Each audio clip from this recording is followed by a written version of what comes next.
7장과 8장의 배경은 초막절이에요. 이 사실을 아는 것이 굉장히 중요합니다.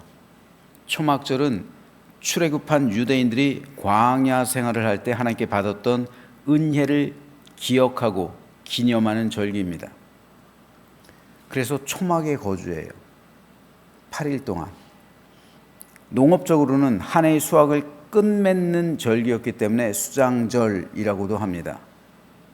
요한복음 7장과 8장은 이런 초막절을 배경으로 하고 있고요.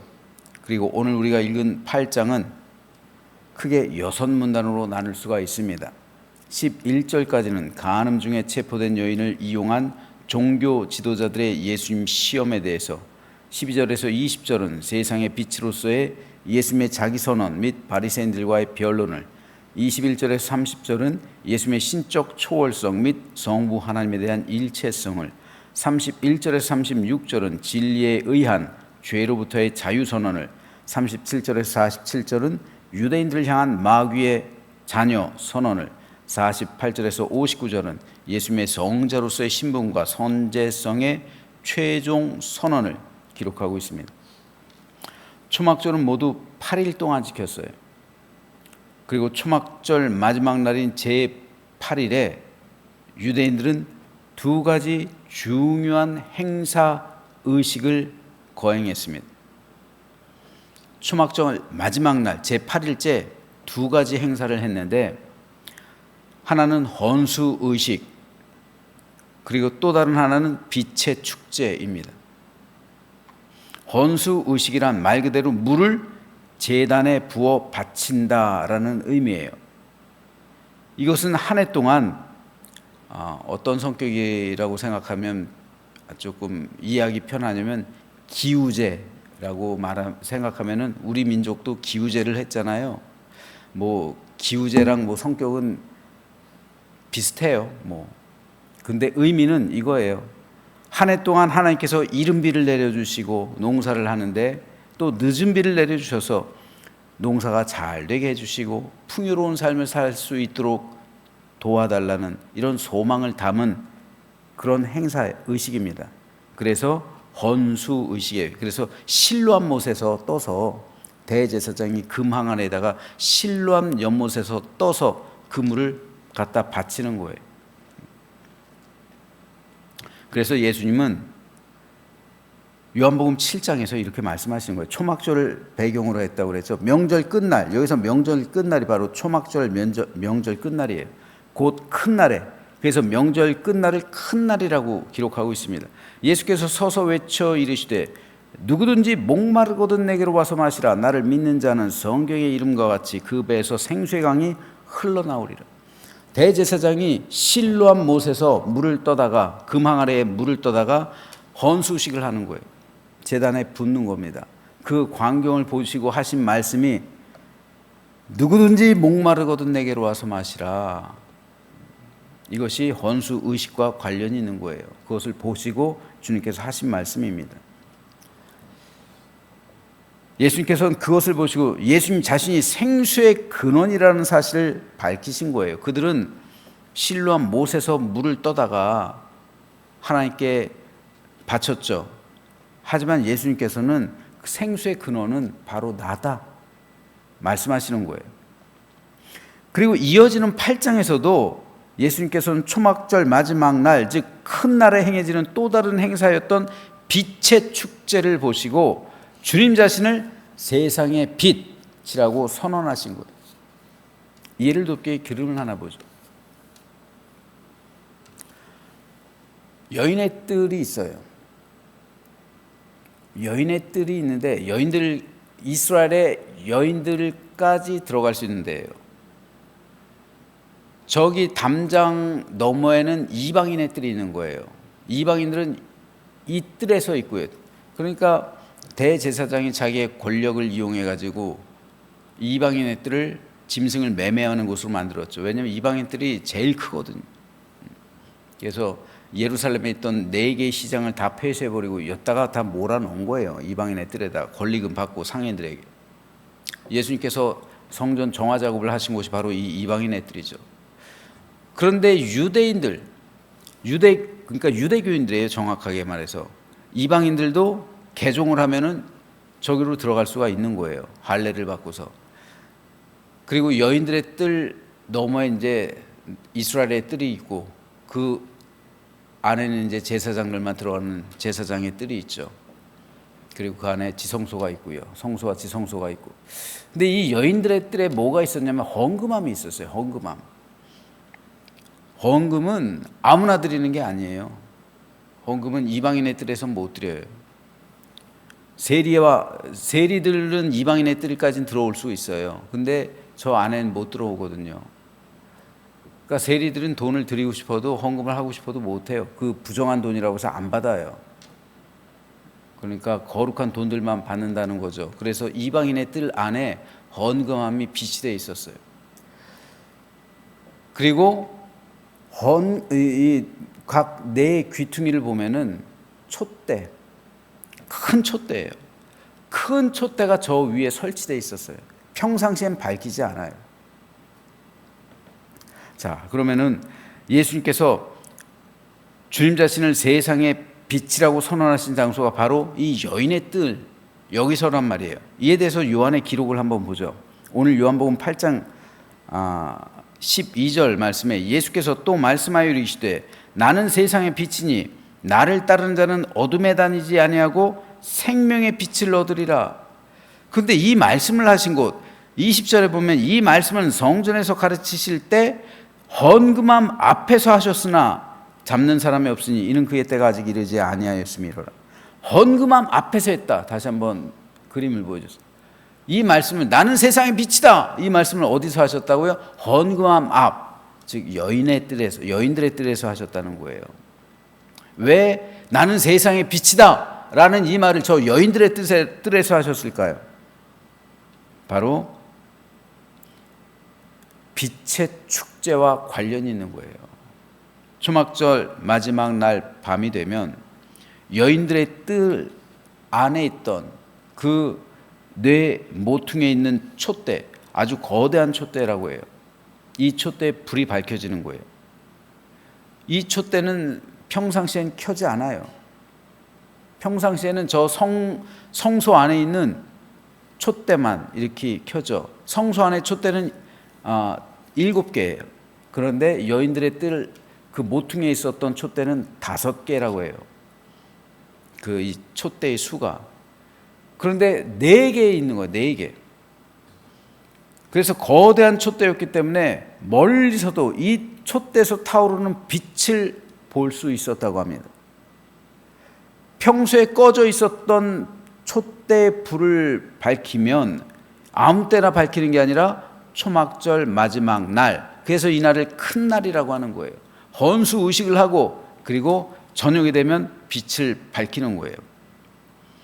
그러면 예루살렘의 모든 집들까지도 환해졌다. 그만큼 밝았다는 거예요. 더구나 예루살렘은 해발 800m죠. 저 밑에 있었던 도시, 저 멀리에서도 이 깜깜한 밤에 예루살렘 저 위쪽에서 타오르는 이 성소의 빛을 보는 거예요. 멀리서 사람들이 아, 저기에 빛이 있구나, 이걸 바라보게 되는 거예요. 그 정도로 환한 거예요. 이사야 선지자는 성전에서 타오른 이 빛을 보고서 이렇게 말해요. 흑암에 행하던 백성이 큰 빛을 보고, 여기서 말하는 큰 빛이 바로 초막절 마지막 날, 큰 날에 밝혀지던 그 촛불을 말하는 거예요. 큰 빛을 보고 사망의 그늘진 땅에 거주하던 자에게 빛이 비치도다. 하나님의 은혜의 빛이죠. 초막절에 행해지던 그 빛이에요. 또 60장에서는 이렇게 이사야는 말합니다. 일어나라, 빛을 발하라. 이는 내 빛이 이르렀고 여호와의 영광이 내 위에 임하였음이니라. 이것도 초막절 마지막 날 그 빛의 축제에 관한 이야기. 1차적으로는요. 보라, 어둠이 땅을 덮을 것이며 캄캄함이 만민을 가리려니와 오직 여호와께서 내 위에 임하실 것이며 그의 영광이 내 위에 나타나리니 나라들은 내 빛으로, 왕들은 비치는 내 광명으로 나오리라. 즉 하나님의 은혜가 임해서 모든 나라에게 구원의 소식을 알린다는 거예요. 이게 빛으로서 이 이미지, 이 심상이 떠올라야 되는 거예요. 이 성경을 읽을 때. 그리고 예수님이 결정적으로 이렇게 말씀하신 거예요. 나는 세상의 빛이니 나를 따른 자는 어둠에 다니지 아니하고 생명의 빛을 얻으리라. 이사야 선지자의 선포 말씀과 이어지는 거예요. 이게 왜 이어집니까?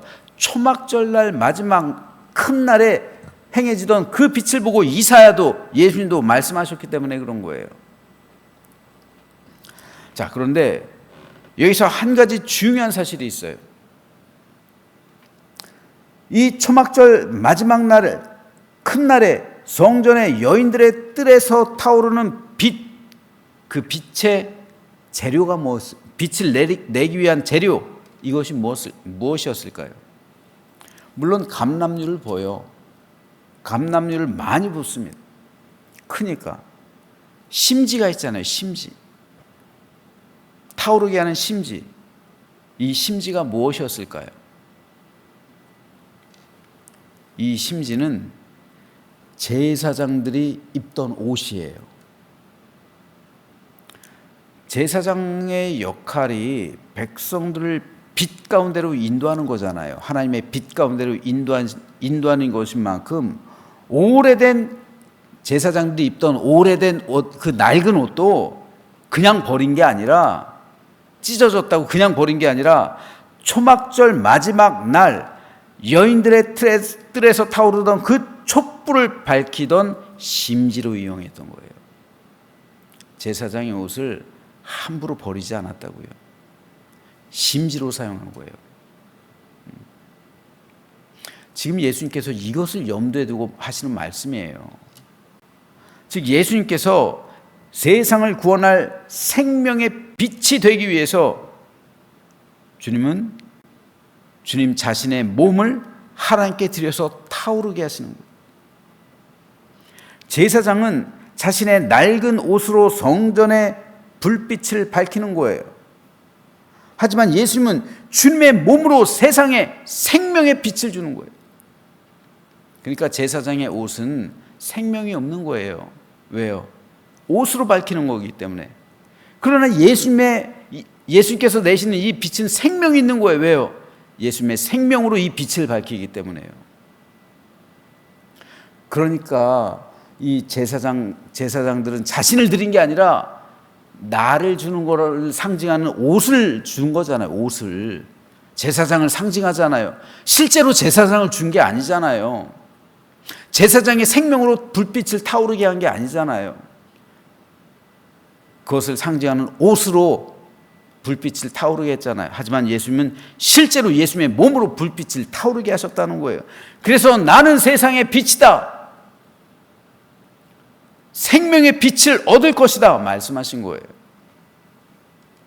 그러므로 빛의 속성은, 예수님께서 주시는 이 빛의 속성은 희생이에요. 제사장은 자신의 낡은 옷을 희생하는 거예요. 자신의 낡은 옷, 그걸 희생하는 거예요. 그걸 희생이라고 할 수 있을까요? 하지만 예수님은 자신의 목숨을 희생하는 거예요. 그래서 생명의 빛을 내는 거예요. 제사장은 자신의 낡은 옷으로 구원의 빛을 비추어 주는 거예요. 보여주는 겁니다. 하지만 거기엔 생명이 없어요. 왜요? 제사장의 목숨이 없기 때문에. 그거는 이미지죠. 심상이죠. 그리고 신약을 예표하는 불빛이에요. 하지만 예수님은 실제로 자신의 생명을 드렸죠. 그렇기 때문에 이 빛은 생명의 빛이 되는 거예요. 구원의 빛이 되는 겁니다. 그리고 이 빛이 있기 위해서 주님은 자신의 몸을 태우신 거예요. 희생시키신 겁니다. 즉 자신을 희생해서 빛이 된 거예요. 이게 중요합니다.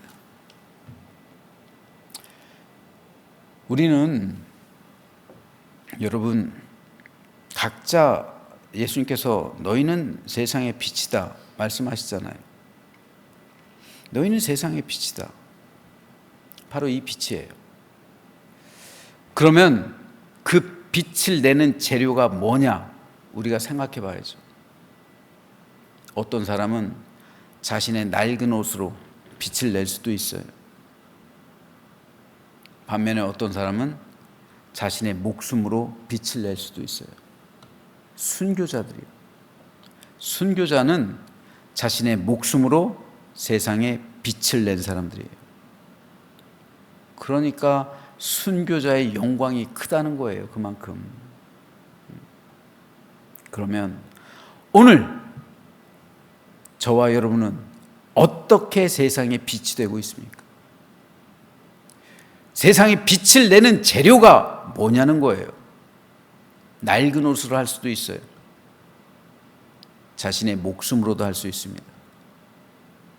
그렇다면 오늘 저와 여러분은 과연 세상의 빛이라고 선언하신 예수 그리스도의 말씀에 따라 어떻게 빛을 내고 있는지 우리가 한번 오늘 아침 나 자신에게 물어보시기 바랍니다.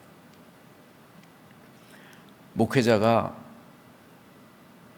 자신을 희생하는 만큼 교회는 순결해져요. 장로님들, 권사님들, 집사님들이 자신을 희생하는 만큼 교회는 타오릅니다. 우리가 희생하지 않으면 도무지 우리 교회는 빛이 될 수가 없는 거예요. 낡은 옷이라도 재료가 돼야 빛이 타오르는 거예요. 주님께서 주님 자신을 가리켜 세상에 나는 세상의 빛이다 라고 말씀하셨을 땐 주님 자신의 몸을 산제물로 드린다는 이 말씀이 함축되어 있는 거예요. 마찬가지로 너희는 세상의 빛이다 라고 말씀하실 땐 너희 역시 나처럼 산제물로 너희를 드리라 라는 이 말씀이 함축되어 있는 겁니다. 문제는 정도의 차이예요. 이것이 바로 신앙의 차이가 되는 거예요. 이것이 바로 성화의 차이가 되는 겁니다. 이것이 바로 헌신의 차이가 되는 거예요. 믿음으로 구원받는 것은 동일해요. 하지만 내가 구원받았는데 그래서 세상에 빛이 됐는데 어느 정도로 빛을 비추는 애는 각 사람이 다 다른 거예요. 그러므로 저는 저와 여러분 모두가 세상의 빛이 되기 위해 그리고 세상에 자신을 산제물로 드린 예수 그리스도 그로 인해 흑암의 권세를 물리치고 우리에게 구원을 주신 예수님처럼 너희는 세상의 빛이다 라고 말씀하신 예수 그리스도의 말씀에 따라 우리 역시 우리 자신을 산제물로 드림으로 많은 영혼을 하나님께로 인도하는 빛의 사명을 온전히 감당하시게 되기를 주님의 이름으로 축복합니다. 그래서 저와 여러분 모두 예수님의 말씀을 따라서 나를 하나님께 온전히 드리며 세상을 환하게 비추는 사명자로서의 삶을 온전히 살아가시기를 주님의 이름으로 축원합니다.